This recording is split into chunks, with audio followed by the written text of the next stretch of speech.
राजधानी दिल्ली में एक बहुत बड़ा ब्लास्ट देखने को मिला है सोनाली, लाल किले के पास। बहुत बड़ा ब्लास्ट है और मेट्रो स्टेशन गेट नंबर 1 पर ये बड़ा ब्लास्ट हुआ है। और बसंत, अभी तक की जानकारी के मुताबिक कई लोगों की मौत हुई है, कई लोग घायल बताए जा रहे हैं। फिलहाल मौके पर की बात करें तो मौके पर पुलिसकर्मी मौजूद है, लगातार सीलिंग का काम किया जा रहा है और पूरे दिल्ली को हाई अलर्ट पर रखा गया है। चूंकि जो लाल किला एरिया है वो खुद ही अपने आप में एक ऐतिहासिक स्मारक है और उसके पास में ये बड़ा हादसा हुआ है, तो ये बहुत बड़ी बात है।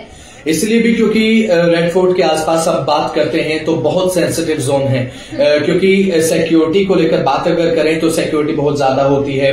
जब राजधानी दिल्ली को अलर्ट पर रखा जाता है तो सबसे ज्यादा सिक्योरिटी के इंतजाम आपको इसी इलाके में देखने को मिलते हैं जहां पर ये ब्लास्ट हुआ है।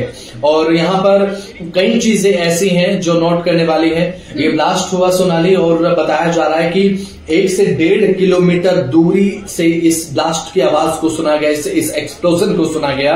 और जो आसपास में उस समय चश्मदीद थे जिन्होंने अपनी आंखों से देखा इस ब्लास्ट को होते हुए, वो ये कह रहे हैं कि उस समय उन्हें लगा कि जैसे धरती हिल गई हो जब ये पूरा का पूरा ब्लास्ट हुआ। और केवल एक वाहन नहीं, 4 से 5 वाहन जो हैं वो तुरंत जलने लगे जब ये बहुत बड़ा ब्लास्ट हुआ। और मुझे नहीं लगता कि ये सीएनजी ब्लास्ट हो, क्योंकि सीएनजी ब्लास्ट जब होता है सोनाली तो उसमें जिस गाड़ी में सीएनजी ब्लास्ट होता है या तो केवल उसी गाड़ी को नुकसान पहुंचता है, तो हो सकता है कि आसपास के किसी छोटे वाहन को कुछ नुकसान हो जाए, लेकिन इतना बड़ा ब्लास्ट नहीं होता कि लोगों के मांस के लोथड़े तक कहीं भीतर तक जाते। बिल्कुल बिल्कुल सही कहा आपने बसंत। और सबसे बड़ी बात कि फरीदाबाद में सुबह से खबरें आ रही थी कि वहां पर कई जो विस्फोटक पदार्थ हैं वो बरामद किए गए हैं। उसके बाद से ये खबर सामने आई कि लाल किले पर शाम को ब्लास्ट हो गया। तो कहीं ना कहीं अगर देखा जाए, फिलहाल कोई जानकारी नहीं है, लेकिन हो सकता है कि कोई इंटरकनेक्शन भी हो, क्योंकि सुबह फरीदाबाद में छापेमारी होती है, गिरफ्तारी होती है और उसके बाद शाम को दिल्ली में ये बड़ा धमाका देखने को मिलता है। कई लोग घायल बताए जा रहे हैं। फिलहाल मौके की बात करें तो मौके पर जो है फायर ब्रिगेड की कई गाड़ियां मौजूद हैं और एम्बुलेंस मौजूद है। लगातार कोशिश ये की जा रही है बसंत मौके पर कि जो लोग भी घायल हैं, जिन्हें बचाया जा सकता है, उन्हें लगातार अस्पताल पहुंचाया जा रहा है ताकि उन्हें बचाया जा सके। बिल्कुल सोनाली, और बिल्कुल सही आपने कहा कि फिलहाल फरीदाबाद में आज जो एक बहुत बड़ी कार्रवाई देखने को मिली, वहां से यहाँ पर अमोनियम नाइट्रेट बरामद किया गया है। बहुत ज्यादा बड़ी मात्रा में, आप कह सकते हैं बहुत भारी मात्रा में एक्सप्लोजन बरामद किया गया।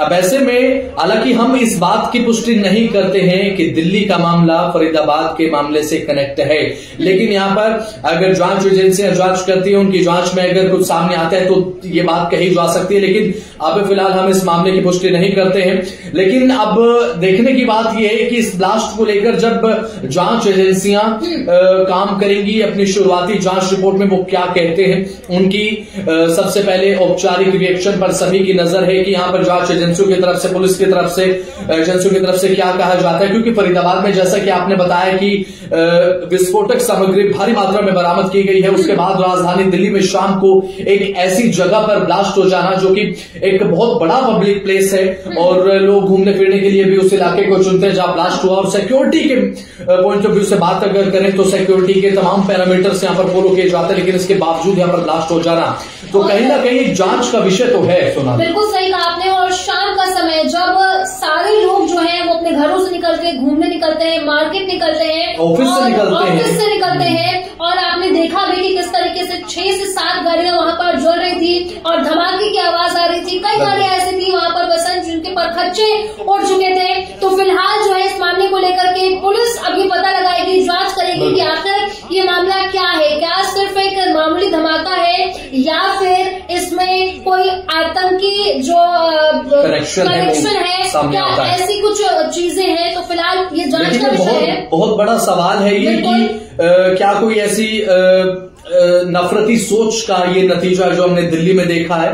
हालांकि फिलहाल ये जो बातें हैं वो कही जा रही हैं, अंदाजा लगाया जा रहा है, कयास लगाए जा रहे हैं। और अभी फिलहाल हम हालांकि इस बात की पुष्टि नहीं करते हैं कि आतंकी हमला है या फिर कोई ब्लास्ट जानबूझकर कराया गया है। लेकिन फिलहाल अगर जांच एजेंसियां इस पहलू तक पहुंचती हैं, इस पूरे मुद्दे को टैप करती हैं, तो हालांकि बाद में हो सकता है कि हालांकि ऐसा कुछ सामने आ जाए जांच के बाद, लेकिन वो जांच पर निर्भर करता है। अभी इसे केवल एक ब्लास्ट के तौर पर देखा जा रहा है, लेकिन ब्लास्ट ऐसा ब्लास्ट नहीं है जो सीएनजी में होता है, क्योंकि सीएनजी में इस तरीके का ब्लास्ट नहीं होता कि 100 मीटर दूर के घरों तक के जो शीशे हैं वो तक टूट जाए।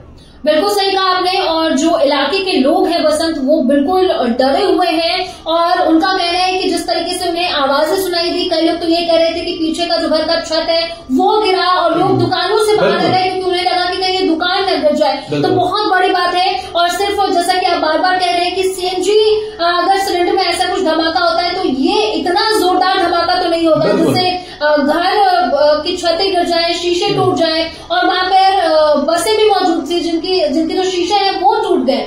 तो बहुत बड़ी बात है ये। और इस पूरे ब्लास्ट के बाद जो तस्वीरें सामने आई, हम आपको वो दिखा नहीं सकते हैं। आप सच मानिए वो इतनी हृदय विदारक तस्वीरें हैं, आप देखकर विचलित हो सकते हैं। क्योंकि जब हमने लाइव तस्वीरें देखी सोनाली, तो ये तस्वीरें सामने आई, जो लोग उस समय वहां पर मौजूद थे उनके चीथड़े उड़ गए थे। वाहनों का जो हाल हुआ वो तो हुआ, वाहनों के जो पार्ट्स थे वो 50-50 मीटर तक दूर जा गिरे। यहाँ पर कई व्यक्तियों के मांस के लोथड़े तक उड़ गए, उनके शरीर के अंग तक जो है वो क्षत विक्षत हो गए। एक बाइट सामने आ रही थी जिसमें किसी चश्मदीद ने कहा था कि उसने एक मांस का लोथड़ा देखा, उसे लगा कि हो सकता है कि ये होश हो, लेकिन जब उसने ह्यूमन हैंड देखा तो उसके होश उड़ गए। और एक ने तो आप विश्वास नहीं मानिए, एक ने कहा कि यहाँ पर खोपड़ी पड़ी हुई है और वो देख के बिल्कुल डर गया। आप सोचिए वहां पर क्या स्थिति होगी और जो परिवार वाले हैं जिनकी जाने गई है उनकी क्या हालत होगी। बिल्कुल जो लाश है उनके पूरे चिथड़े उड़ चुके हैं। पता नहीं चल रहा है कि कौन है क्या है। फिलहाल पुलिस जो है वो जांच कर रही है, पता लगाने की कोशिश कर रही है कि आखिर पूरा मामला क्या है और कैसे ये जोरदार धमाका हुआ। बिल्कुल, तो आपकी इस पर क्या राय है और कमेंट सेक्शन में जरूर बताइएगा। और जो ये ब्लास्ट